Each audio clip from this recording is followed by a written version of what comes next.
Selamat pagi, saudara-saudaraku, anggota jemaat dan simpatisan GKI Pahlawan yang diberkati oleh Tuhan. Kita tidak akan mampu untuk mengukur kasih Tuhan terlalu besar. Kita adalah orang-orang yang dikasihinya. Bersyukurlah atas kasih Tuhan. Saudara, kasih atau mengasihi itu adalah perintah dari Tuhan. Kita semua tahu itu. Bahkan kasih ini menjadi perintah Tuhan yang paling utama.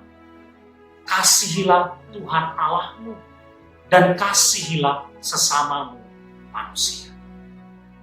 Tentu saja saudara, sebagai sebuah perintah, maka mengasihi ini harus betul-betul dilakukan. Saudara, yang namanya kasih atau mengasihi itu adalah perintah Tuhan yang bukan cuma untuk kita dengar. Bukan juga perintah Tuhan yang hanya sekedar kita ketahui. Bukan juga sekedar perintah Tuhan yang pandai untuk kita ingat, kita katakan, kita ucapkan. Perintah untuk mengasihi adalah perbuatan. Perintah untuk mengasihi itu adalah operasional. Harus dilakukan.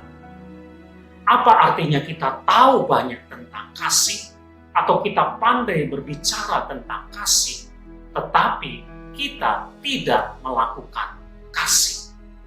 Kasih itu hanya ada di sini, kasih itu hanya ada di mulut, di dalam hidup kita, tetapi tidak nyata lewat perbuatan kita. Bukan itu yang dikehendaki oleh Tuhan. Ketika Tuhan memberikan perintah kepada kita untuk mengasihi, maka perintahnya itu harus dilakukan. Saudara, firman Tuhan yang tertulis di dalam 1 Yohanes pasal yang ketiga ayat 8 mengatakan demikian.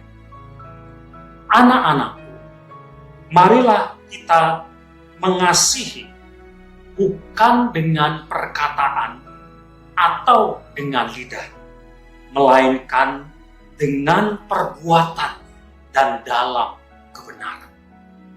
Jangan mengasihi hanya dengan kata-kata, hanya dengan perkataan, hanya dengan lidah, tetapi mengasihi itu harus dengan perbuatan dan dalam kebenaran.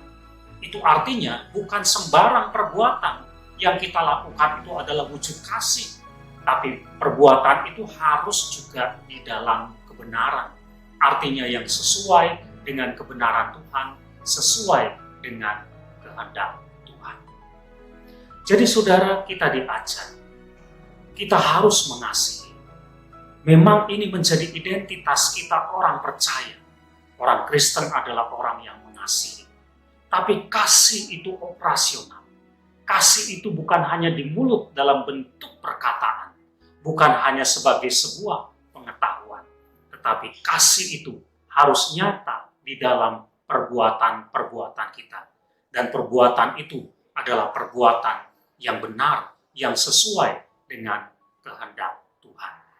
Jadi saudara, jangan cuma mengasihi dengan perkataan. Tapi kasihilah semua orang dengan perbuatan. Amin.